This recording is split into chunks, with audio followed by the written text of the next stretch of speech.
네, 이른바 채널A 검언유착 의혹 사건 수사팀이 한동훈 검사를 최종적으로 무혐의 처리하겠다라고 서울중앙지검장에게 보고했다는 소식이 전해졌습니다. 그 뒤에 바로 논란이 따라붙고 있는데요.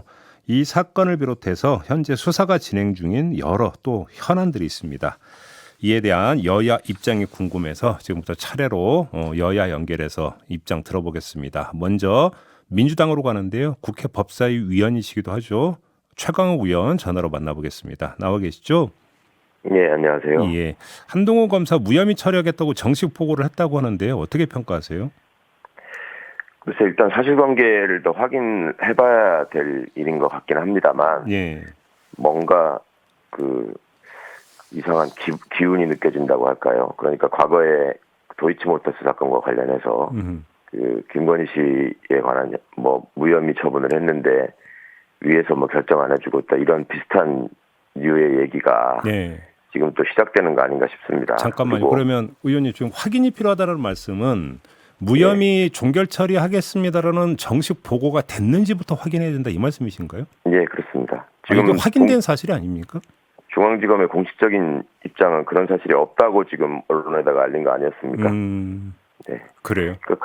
그런 부분들을 지금 뭐 내부자가 아니면 제대로 확인해서 알 수 있는 방법은 없는데 언론들은 이제 기정사실인 것처럼 쓰고 있단 말이죠. 네. 그러니까 이런 것들이 어디선가 많이 본 것 같은 일, 뭐 대잡이라고 하나요? 뭐 그런 것들이 왜 하필 그 당선자와 관련된 그러니까 과거부터 문제가 됐던 일이지 않습니까? 측근과 가족에 대해서는 그 수사가 제대로 진행되지 않는다. 네. 그리고 실제로 이 채널A 검언유착 사건이라고 하는 것은 그 검찰총장 시절에 어떤 뭐 비위와 관련한 징계에서 이게 그 방해했다, 수사와 감찰을 방해했다라고 해서 이미 법원이 그 징계 사유로 판단한 부분에 있는 일이잖아요. 예. 그러니까 이것이 자꾸만 이렇게 반복돼서 겹쳐서 일어나는 부분, 그 다음에 그 수사를 종결하고 무혐의 처분을 했어야 되는 근거에 대해서 과거와 달라진 상황이 없는데 네. 지금 언론이 또 앞서가는 상황이란 말입니다. 예. 그러니까 이런 점들을 보면 그 전부터 해왔던 그 일종의 수법의 반복이 아닌가 하는 걱정이 있습니다. 그러면 무혐의 보도가 나오는데 어떤 배경이나 어떤 의도가 작용하고 있다고 보시는 겁니까? 그러면? 뭐 능히 짐작하실 수 있는 일 아니겠습니까? 일단은 이런 식으로 해서 별일이 아니다. 그다음에 수사팀의 판단은 그 혐의가 없는 것으로 밝혀졌는데 위에서 뭔가 계속 시간을 끌고 있다라는 이미지를 덧씌워서 이득을 보는 쪽이 어디일까요? 예. 그리고 이런 점들은 사실은 외부에 공개돼 가지고 무슨 논쟁이 있는 것처럼 비칠 사안은 아니거든요. 수사기관 특히 이제 검찰의 경우에는 법과 원칙에 의거해서 증거를 수집하고 제대로 판단하겠다라고 지금 공언해 온 지가 오래됐습니다. 예. 이 사건에 대해서 특히. 예. 그리고 관건이 되고 있는 것은 한동훈 검사의 휴대전화를 풀었느냐 아니냐라고 하는 것이 작년 국정감사 때도 문제가 제기된 바가 있고 그거에 대한 검찰의 공식 입장은 그 휴대전화 분석은 진행할 것이고 진행 중이다. 근데 구체적인 거에 대해서는 말씀드릴 수 없다. 이런 거였거든요. 네. 그러면 순서를 볼 때 그 수사가 어떻게 진행되고 있고, 그러니까 외부에 알려지는 거라면 어떻게 되고 있고 그 결과 뭐 어떤 증거들이 수집되지 않아서 내지는 어떤 증거들이 나와서 이런 결론으로 될 것 같다라는 식의 얘기가 있어야지. 예. 그나마 논리적으로 이게 뭔가가 이루어지고 있고 그 순서에 따라서 뭔가 일을 짚어보는 모양이구나라는 얘기들을 알 수 있을 텐데 그런 거 저런 거 떠나서 그냥 아무런 사전 변경이 없는데 그저 무혐의 처분을 하겠다라고 보고를 했다. 이런 거는 뭔가 결론을 원하는 측에서 흘리는 얘기일 수 있다는 것이죠. 알겠습니다. 지금 이제 그 검찰 공식 입장을 좀 저희가 확인을 해보니까 네. 최근에 수사팀 단계에서는 사건 처리에 관한 논의를 한 것은 사실이지만 네. 지검장까지 정식 보고되지는 않은 상태였고 따라서 이에 대한 반려한 사실도 없다. 이거거든요. 네. 지금 정리를 하면. 네. 그러면 수사팀 단계에서 사건 처리에 관해 논의를 한 건 사실이라고 했는데 이건 어떻게 해석을 해야 될까요? 그러면 이거는? 수사팀이야 수사를 하는 주체들이니까 사건 처리에 관해서 네.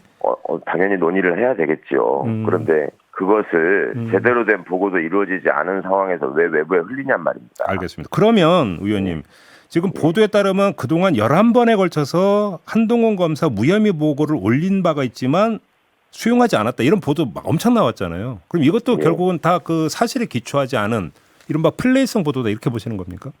예, 저는 그럴 수 있는 우려가 크다고 생각합니다. 그러면 그 전 단계로 넘어가서 박범계 장관이 수사지휘권을 발동하는 것을 검토했다가 없던 일로 했다라는 보도 있었잖아요. 이건 어떻게 파악하고 계세요? 수사지휘권 발동이 아니라 예. 전에 추미애 장관께서 검찰총장의 수사지휘권을 배제한 거를 예. 다시 그 되살리는 그러니까 돌려주는 거를 검토했다가 예. 말았다는 거잖아요. 예. 그러니까 그거는 예. 모르겠습니다. 그것도 사실관계를 다시 확인해봐야 될 일이긴 합니다만은 그건 당시에 수사지휘권을 법무부 장관이 행사해서 검찰총장의 관여를 배제했던 이유가 예. 바로 그 징계 사유가 됐던 수사 방해 때문에 그렇지 않습니까? 네네. 그리고 본인과의 특수관계에서 꼭 이렇게 구부러진 잣대가 생기기 때문에 했던 일인데 이제 그분은 퇴직을 해서 다른 길을 갔잖아요. 그리고 검찰총장이 바뀌었고 네. 그러면은 지금의 검찰총장과 현재 피의자의 어떤 특수관계라고 하는 것이 과거처럼 그렇게 우려되는 상황이 아니면 법무부 장관이야 정상 상태로 돌리는 문제를 얼마든지 검토할 수 있었겠죠. 네. 그런데 그것이 왜 이 시기에 이런 여러 가지 사람들과 맞물려 나오면서 휴대전화 얘기는 왜 전혀 없냔 말입니까? 알겠습니다. 그러면 검찰이 지금 보고를 했는지 안 했는지 이런 걸 떠나서 지금 이 사건에 대한 수사가 어떻게 처리가 되고 어떻게 종결돼야 된다고 생각해서 의원님 견해는 어떠세요? 이 사건이 발생한 지가 지금 2년이 넘었죠? 네. 예, 2년이 다 되는 것 같습니다. 총선이 진행되기 전에 맞습니다. 저희가 말씀드린 사안이었으니까. 네. 그런데 왜 여태까지 결정이 안 되고 있었느냐? 아까 말씀드린 것처럼 한동훈의 휴대전화입니다. 예, 그리고 그와 관련돼서 휴대전화를 입수하는 과정에서 벌어진 해프닝으로 인해서 당시 수사검사인 정준훈 검사는 지금 2심 재판까지 진행되고 구형까지 이루어진 상황이라고 들었는데요. 네. 그런 어떤 시간의 전개를 보더라도 이게 지금 형평성에 맞는 상황인지를 다시 짚어봐야 될 것 같고, 예. 그 다음에 그 휴대전화에 대해서 어떻게 처리하고 있는지, 어떻게 조사하고 있는지, 그 비밀번호는 왜 풀리지 않았으며 지금은 어떻게 된 것인지, 이런 부분이 정리되지 않았기 때문에 지난번에도 이성윤 검사장 재직 시에도 이게 결론이 안 났던 것이고, 그 문제가 제대로 정리되지 않은 상황에서 그냥 무혐의 결정을 한다? 이것은 수사의 의지와 관련된 것이고, 어떤 특정인을 중심으로 한 수사가 왜 매번 이런 식으로 결론부터 정해놓고 언론 플레이를 하는 것인지, 언론에 왜 흘리는 것인지, 이런 지점들은 좀 제대로 사실관계를 확인해가면서 짚어봐야 될 지점이라고 생각합니다. 근데 이제 보도에 기초해서 질문을 드리면 일부 보도는 법조계에서 그거는 한동훈 검사의 방어권 그 행사 차원이니까 그걸 감안해야 되는 거 아니냐 이런 의견을 내놓는다고 하던데 이건 어떻게 평가를 하세요? 아니 방어권 행사를 막으라는 얘기가 아니라 수사를 제대로 하느냐는 말이죠. 그러면 예를 들어서 포렌식을 하든지 방법을 강구해야 되는 거 아니냐 이런 말씀이신 거죠? 아니 본인들이 그거에 대해서 방법을 강구해서 진행하고 있다고 분명히 국회에다가 보고한 바가 있단 말입니다. 국정감사에서. 예. 그럼 그거에 대한 뭔가 설명이 있고 결론이 있고 그 분석이 나온 이후에 무슨 혐의 여부를 따져야 되는 것이지 이런 식으로 지금 몇 번 보고를 했네 안 했네 뭐 혐의가 있네 없네 이런 거를 하면서 일종의 이거를 지금 공방회장으로 끌어오는 이유가 그냥 경우에 맞지 않는 일이죠. 알겠습니다. 애초에. 자 그러면 그러니까 검언유착 의혹 사건 말고 도이치모터스 주가 조작 의혹 사건 있지 않습니까? 네. 김건희 씨에 대한 처리가 지금 어떻게 종결이 안 되고 있는데 이건 어떻게 평가를 하세요? 그러니까 그 부분도 이제 이 비슷한 식의 얘기가 선거 전에 이미 흘러나온 적이 있지 않습니까? 네. 뭐 다 사실은 결론이 났는데 뭐 눈치를 보고 있다느니 예. 뭐 그렇게 해서 야당의 공격도 있었던 것 같고요. 예. 그런데 당사자는 그 출석 요구를 했는데도 불구하고 그런 사실을 그런 요구를 받은 적이 없다고 부인을 하거나 아니면은 어떤 조사에도 응하지 않고 뭐 대선 이후로 이걸 넘겨달라고 했다거나 이런 여러 가지 얘기들이 나왔었는데 이 사건의 특성이라고 하는 것이 지금 뭐 대선을 앞두고 왜곡될 가능성이, 대선의 결과에 따라서 왜곡될 가능성이 있다는 걱정. 그것은 후보로 나선 당사자와 아주 가까운 관계에 있었고 그와 관련한 수사가 방해받고 있었다라는 법원의 판단까지 공식적으로 따라와 있었기 때문에 네. 이 부분에 대해서 국민의 관심이 증대가 됐던 것인데 지금 여전히 결론은 오리무중일 뿐만 아니라 여타의 혐의에 대해서도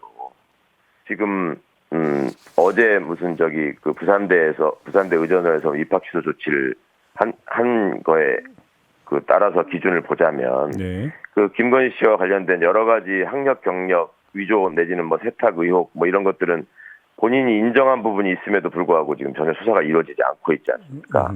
그러니까 이런 점들은 종합해서 판단을 해보면 네. 지금 검찰 왕국을 공언한 후보가 당선이 되니까 검찰의 움직임이 정치적인 예상대로 지금 이루어지고 있구나라는 우려가 생길 수밖에 없는 상황인 것이죠. 네. 알겠습니다. 아무튼 뭔가 묵은 과제는 상당히 많이 있는데 어떻게 정리가 돼야 되는지 좀 궁금해서 의원님의 좀 견해를 여쭤봤습니다. 오늘 말씀 여기까지 들을게요. 고맙습니다. 예, 고맙습니다. 네.